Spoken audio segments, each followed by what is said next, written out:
Terima kasih kerana masih setia bersama. Assalamualaikum. Anda bersama Talib tadi selesai mengaji dengan Ustazah Syaifah Kasif. Alhamdulillah, cantik sekali kan. Okey, kita nak berbicara tentang koperasi masjid-masjid wilayah persekutuan. So tak nak buang masa, kita terus bersama orang jauh datang daripada Jawi, Tuan Haji Muhammad Haji Ismail, pengarah Jawi. Assalamualaikum Ustaz. Waalaikumsalam warahmatullahi wabarakatuh. Bunyi jauh. Bunyi jauh betul. Bunyi je. Okey, Ustaz, kita nak berbicara tentang apa? Koperasi masjid-masjid wilayah persekutuan ke arah institusi masjid yang mandiri di bawah Pelan Pengemarahan Masjid-Masjid Wilayah Persekutuan 2021-2024. Betul? Betul. Ini salah satu direction nak pergi world class punya agensi ni. Ya, insya-Allah.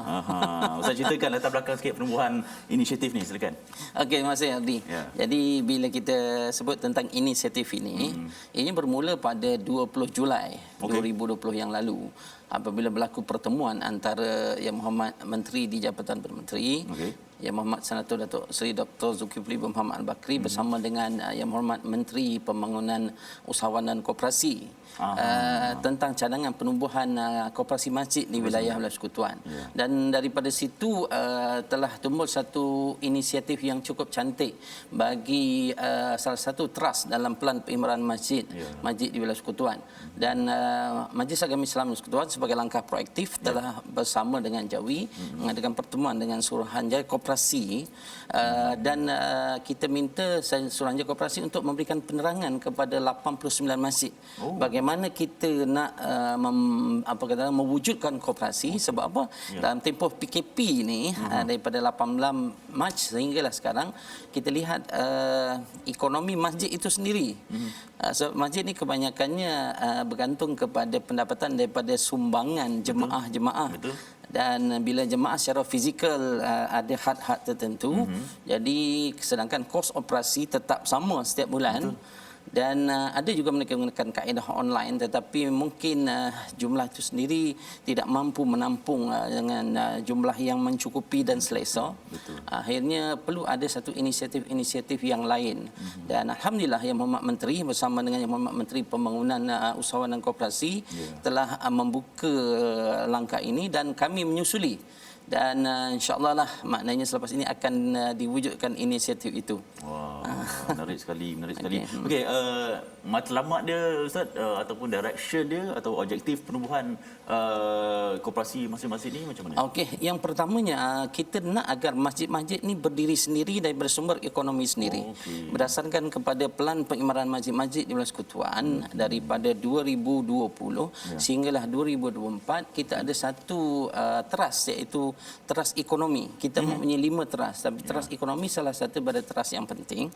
Dan kita mengharapkan masjid-masjid ni boleh membina dan juga membangunkan ekonomi sendiri. Dan salah satu cabang yang kita rasakan berdasarkan kepada kejayaan koperasi-koperasi di masjid di negeri lain, penubuhan koperasi ini adalah salah satu daripada jalan yang kita rasa baik untuk masjid-masjid di wilayah persekutuan, insya-Allah. Bukan setakat masjid lah, tetapi surau-surau Jumaat dan surau yang kita rasa mampu untuk menubuhkan. Sebab kita lihat di Putrajaya ada 2 surau yang telah pun menubuhkan koperasi, iaitu surau Al-Furqan dan juga surau An-Najah daripada 2015 hinggalah dan 2020.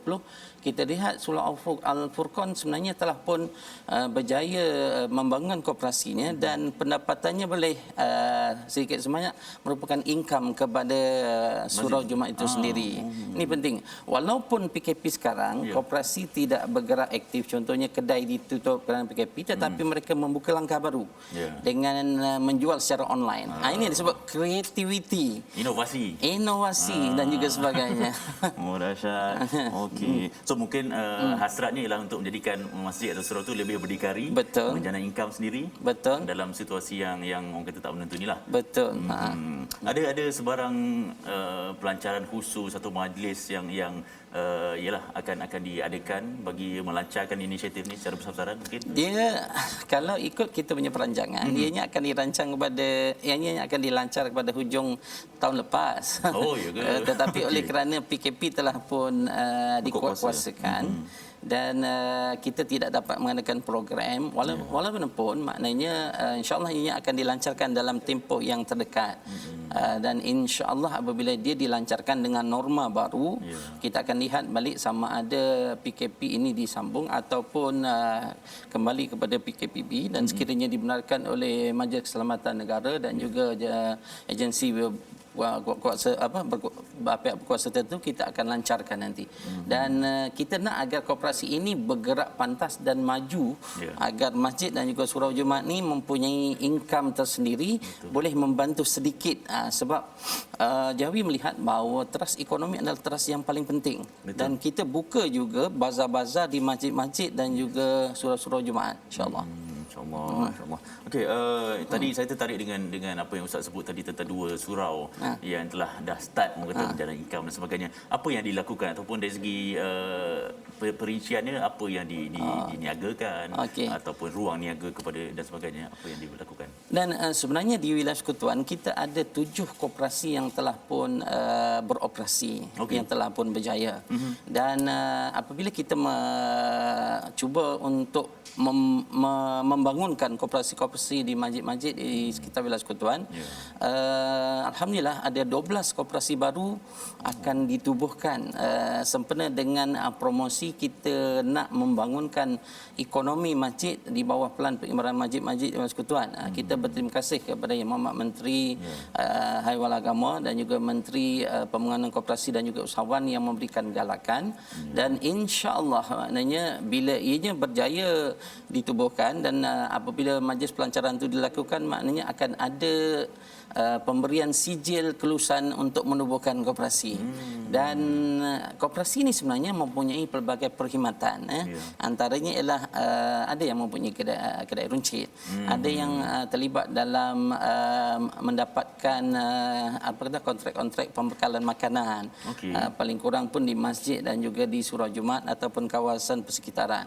Dan mereka juga terlibat aktif dalam kadang-kadang tu kita sebut sebagai usaha-usaha untuk membangunkan ekonomi di kalangan anak-anak karya. Sebab itulah kita lihat bahawa perkara ini amat penting pada kita. Pasal apa dalam suasana PKP sekarang, Majlis Agama Islam Wilayah Persekutuan bersama dengan Jawi melihat tentang keperluan itu, dan Majlis Agama Islam Wilayah Persekutuan serta Jawi tidaklah dapat membantu sudut bantuan tunai selalu sebab dengan kekangan daripada kita, tetapi kita cuba untuk membuka inisiatif itu dan juga membuka ruang agar mereka ini melihat apa dia peluang-peluang perniagaan, apa dia peluang-peluang yang boleh mencambahkan ekonomi anak-anak karya, dan apa dia peluang-peluang untuk mereka membangunkan ekonomi masjid dan tidaklah bergantung pada pihak kerajaan ataupun jabatan dalam usaha untuk mereka menyelenggara, mengurus dan juga membangunkan masjid di masa hadapan. Sebab sekarang ni kos pengurusan masjid dan surau Jumaat pun tinggi, saya ingat. Adi pun tahu kan, kadang-kadang satu masjid satu bulan sampai 15,000 ke 25,000. Kerana masjidnya besar, kosnya, dan kadang-kadang kita lihat api ataupun elektriknya itu sendiri agak tinggi. Sebab nak beri keselesaan juga kepada pengguna kan. Saya nampak benda ni pun seiring dengan apa yang kalau kita hayati sejarah lah dari zaman Nabi Muhammad, zaman dulu pun memang masjid dijadikan tempat ataupun center, ada pusat perniagaan dan sebagainya kan. So, mungkin Dr. Ustaz boleh kongsikan sikit. Okey, Adri. Sebab itulah saya menyeru kepada semua anak-anak karya dan juga pengurusan masjid dan surau di wilayah Persekutuan. Kita mempunyai 89 masjid, 123 surau Jumaat dan 567 surau. Kita menyeru agar semua pengurusan masjid dan surau Jumaat ini memahami tentang pelan pengimaran masjid wilayah Persekutuan. Ada 5 teras dan salah satu adalah teras ekonomi. Dan kita lihat bahawa bidang perekonomian ataupun bidang perniagaan adalah salah satu yang ditekankan oleh Rasulullah SAW. Dan kita lihat bahawa peluang-peluang ini sebenarnya boleh menjana pendapatan. Di samping itu juga boleh memberi peluang kepada anak-anak karya untuk terlibat sama dalam pembangunan ekonomi. Dan seterusnya kita akan menjadikan usaha Majlis Agama Islam Persekutuan, Jabatan Agama Islam Persekutuan dan Suruhanjaya Koperasi di wilayah Persekutuan ini memberikan penerangan, akan memberikan kesan yang terbaik, dan mudah-mudahan masjid dan surau Jumaat ini akan berdiri sendiri dan paling kurang pun akan mengurangkan beban bergantung pada pihak-pihak lain.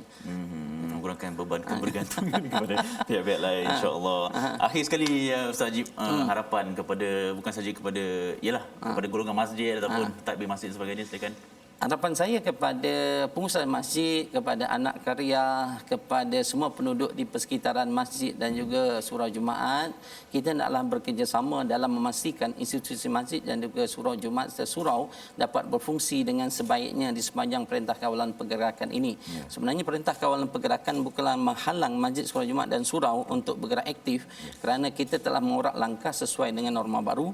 Dengan pengurusan masjid dan surau ini sebenarnya orang yang peka terhadap kemajuan teknologi, di mana mereka menggunakan kemajuan teknologi ini untuk cuba mencari punca pendapatan. Dan kadang-kadang bila masjid dan surau ini mempunyai inisiatif yang baik dengan penghantaran makanan secara Grab, maknanya mereka boleh untuk menyediakan segala keperluan dan lihat apa keperluan anak-anak karya dan juga masyarakat. Sekarang ni kadang-kadang anak karya nak order roti canai pun pakai Grab kan. Walaupun sebenarnya dia boleh pergi ke kedai, tetapi simple sahaja. Dan kita juga mengharapkan agar pusat masjid dan surau Jumaat tetap akan bekerjasama dalam membangunkan institusi yang kita rasakan patut dijaga dan dibangunkan bersama, iaitu institusi masjid dan juga surau Jumaat.